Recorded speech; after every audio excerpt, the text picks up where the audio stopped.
Hi all, this is Prasad. Meteor 350 touring review. So ఈ bike అండి 196 kgs ఉంటుంది. So ride చేసేటప్పుడైతే చాలా కంఫర్టబుల్గా ఉంటుంది. మనకు ఆ 196 కేజెస్ అయినా కానీ రన్నింగ్లో మాత్రం ఆ వెయిట్ అనేది అస్సలే తెలియదు, ఎప్పుడు కానీ అనిపించదు. సో ఇంతకుముందు రాయల్ ఎన్ఫీల్డ్ టూరింగ్కి వెళ్ళాలంటే భయపడాల్సిందే, ఎందుకంటే అందులో స్పోక్ వీల్స్ వచ్చేవి. ఇప్పుడైతే సో కంపెనీ నుంచే మనకు అలాయ్ వీల్స్ వచ్చేస్తున్నాయి. సో భయపడే పనే లేదు, పైగా ట్యూబ్లెస్. సో ఇబ్బంది అయితే లేదు. పైగా ఇప్పుడున్న engine J series engine, it's purely vibration free. ఇప్పుడు నేను రైడ్ చేస్తున్నది అయితే సూపర్నోవా మోడల్ అండి. ఇది చాలా బాగుంటుంది. చూడండి, ఇప్పుడు జస్ట్ నేను 30 to 40 స్పీడ్లో అయితే వెళ్తున్నాను విత్ లో ఆర్పిఎం బిలో 2500. సో ఇందులో ఏంటంటే లో ఆర్పిఎంలో అసలు వైబ్రేషన్స్ అనేటివే ఉండవు. సో లో RPM second gear it was moving at 60 speed, ఈజీగా వెళ్ళిపోతుంది 60 స్పీడ్లో అయినా కూడా. థర్డ్ గేర్ ఇప్పుడు చూడండి, జస్ట్ సెకండ్ గేర్కి మళ్ళీ వచ్చేసాను, అదైతే క్రాస్ అయిపోయింది.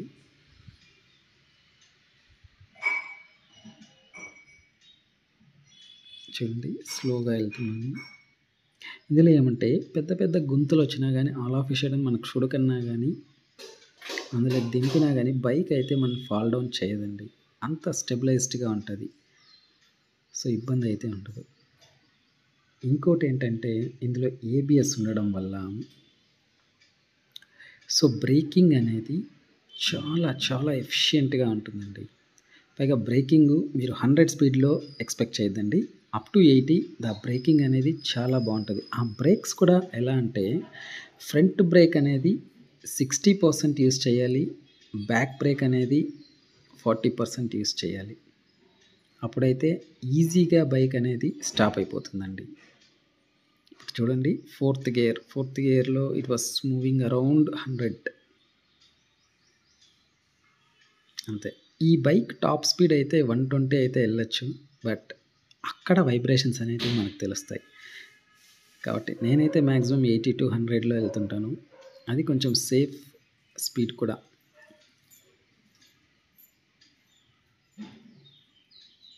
ఇది స్పీడీ వెహికల్ కూడా కాదు కాబట్టి మనము స్పీడ్ మెయింటైన్ చేయడం కూడా తక్కువలోనే వెళ్ళాలనేది నా అభిప్రాయం. తక్కువ అంటే మరీ 60s కాకుండా 80 మెయింటైన్ చేసుకుంటే బెటర్ అనమాట, ఈజీగా ఉంటుంది. దీని యొక్క 2 సస్పెన్షన్స్ కూడా చాలా బాగున్నాయి. ఫ్రంట్ టెలిస్కోపిక్ సస్పెన్షన్, బ్యాక్ కూడా అదే వస్తుంది.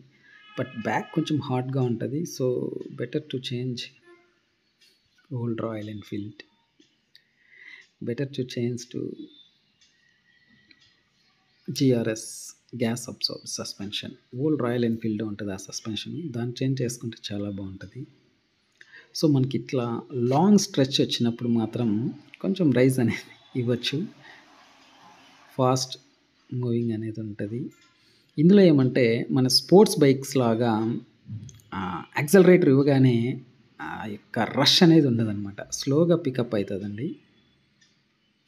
సో దీని యొక్క ఇంజిన్ యొక్క నేచరే అలా ఉంటుంది.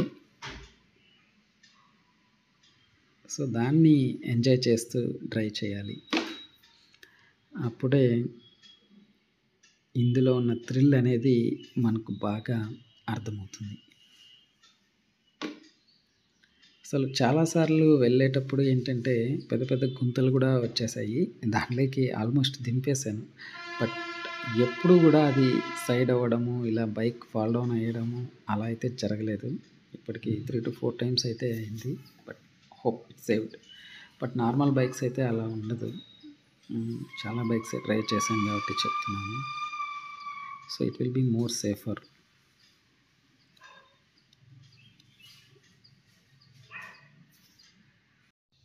ఈ మెటిఆర్లో ఇంకొక అడ్వాంటేజ్ ఏంటంటే seat, foot peg positioning, handle bar పర్ఫెక్ట్గా సెటప్ చేశారండి.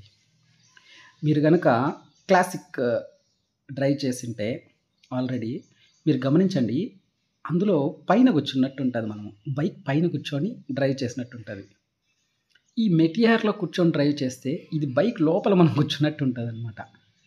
రైజ్డ్ హ్యాండిల్ బార్ అనేది చాలా కంఫర్టబుల్ పొజిషనింగ్ ఉంటుందనమాట రైడ్ చేయడానికి.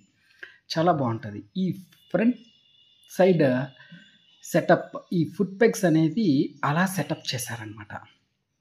అది గూడా చాలా బావుంటది. Fully relaxed position. ఇంకోటేంటంటే ఈ హ్యాండిల్ బార్‌లో సాఫ్ట్ హ్యాండిల్ గ్రిప్స్ ఇచ్చారు చూడండి. చాలా సాఫ్ట్‌గా ఉంటాయి. నేను ఆల్రెడీ అపాచీ 200 తోలుతున్నాను. దానికైతే వెరీ హార్డ్‌గా ఉంటాయన్నమాట. తోలేటప్పుడు కూడా మన బాడీ కూడా కొంచెం వంగి ఉంటాం కాబట్టి దాంట్లో హార్డ్‌గా అనిపిస్తాయన్నమాట చేతులు తోలేటప్పుడు. ఇందులో సాఫ్ట్ ఉండడం వల్ల మనం ఎంత దూరం పోయినా గూడా అంత హ్యాండ్స్‌కి గూడా ప్రెషర్ ఫీల్ అవ్వము. ఇంకోటేంటంటే ఫ్రంట్ సైడ్ ఏమో 19 ఇంచ్ వీల్. బ్యాక్ సైడ్ ఏమో 17 ఇంచ్ వీల్. ఈ 17 ఇంచ్ వీల్‌తో ఏంటంటే మోర్ యాక్సలరేషన్ అనేది రావడం జరుగుతుందనమాట.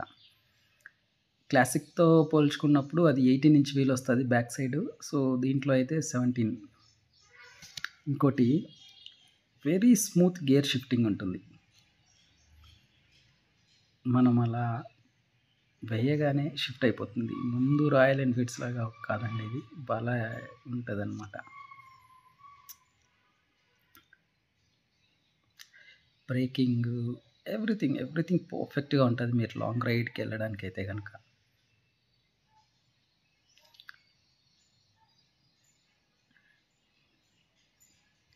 ఈజీగా మాన్యూవరింగ్ గూడా సిటీకి కూడా చాలా ఈజీ ఉంటది. ఇందులో మీరు రైడ్ చేసినప్పుడు.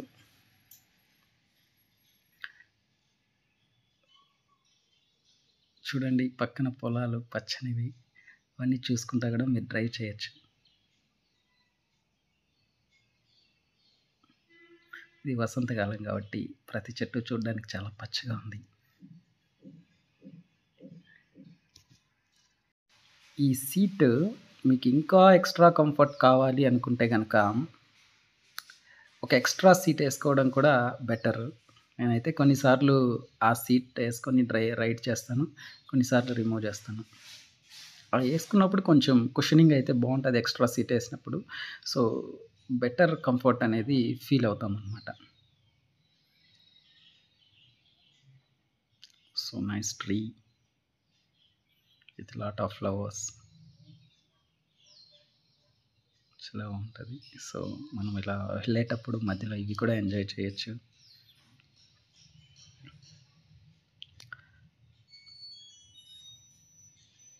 ఇది ఒకసారి మీరు ట్రై చేయండి. రైడింగ్ బిహేవియర్ అనేది ఇందులో చాలా అద్భుతంగా ఉంటది. ఇది ఎన్ని కిలోమీటర్లైనా అలా ఎక్కి కూర్చోగానే మనల్ని తీసుకెళ్ళిపోతది సేఫ్‌గా. So, I'll call it as a mile eater. అంతే అండి. దీంట్లో నెగెటివ్స్ అంటే పెద్దగా చెప్పుకోవడానికి ఏం లేవు. So, be it positive. Mirrors అయితే కొంచెం ఓబుల్ అవుతా ఉంటాయి. ఎక్కువ దూరం వెళ్ళినప్పుడు. అదొకటి చూసుకోవాలంతే. ఇంకోటి లాంగ్ రన్‌లో మైలేజ్ అయితే చక్కగా వస్తుందండి ఇది. 30-35 మనం 80, 90 స్పీడ్ మేనేజ్ చేస్తాం కాబట్టి 32, 33 అలా రావచ్చు మైలేజ్ అంతే. నేను ట్రై చేసినంత వరకు ఇంతవరకు. అది. సో, బావుంటది. Try it.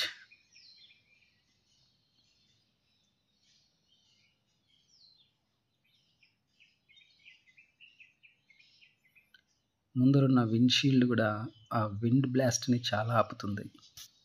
యూజ్ అవుతుంది మనకు. బాయ్.